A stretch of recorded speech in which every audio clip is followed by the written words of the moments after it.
Hey, it's Magic Friday, and today I want to tell you an interesting story about a pope, Pope John Paul the 23rd. You know, popes are used to getting gifts, but in 2002, the pope was presented with a rather unusual item, a magic wand. And a group of Christian magicians had gathered, and they wanted to petition the Pope to declare Father Giovanni Bosco as the patron saint of magicians. Father Bosco had been ordained in 1841, and he was very poor as a youth, and the only entertainment he had was when a carnival or circus came to town, and he would watch magicians.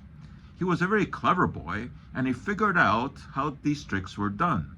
And he began to entertain his friends with some magic tricks. And he saw that it was very successful. And when he became a priest in Turin, he began to administer to the unfortunate young people who were very poor of the town. And he wanted to attract them to church. So he began to do some magic tricks, never saying that this was anything paranormal. He was very clear about that. He was just performing this as entertainment, and he wanted to attract them to the church, which was very successful. Today, there's a whole range of performers, and they do all kinds of interesting things called gospel magic. For example, they would weave biblical stories into their magic demonstrations, such as the story of changing water into wine. So the audience would see something like this. They would see some water, and magically it would be changed into wine. And this, of course, was very interesting. And of course, the magician priest would follow this with a story about some sort of biblical episode.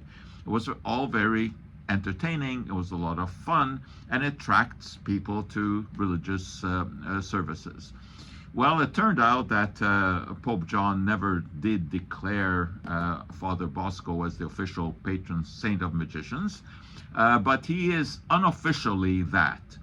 And every year, under the guidance of Father Sergio Montelli, who is following the footsteps of Saint Bosco, who had been canonized by Pope Pius XI in 1934 for all of his good deeds, they gather at the birthplace of Father Bosco at a church, and inside the church and in the courtyard in front of the church, they perform all kinds of magic tricks to commemorate the birth of gospel magic.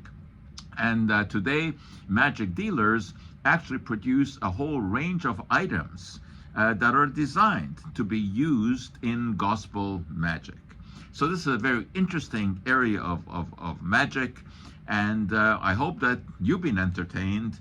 And that for today is our Magic Friday.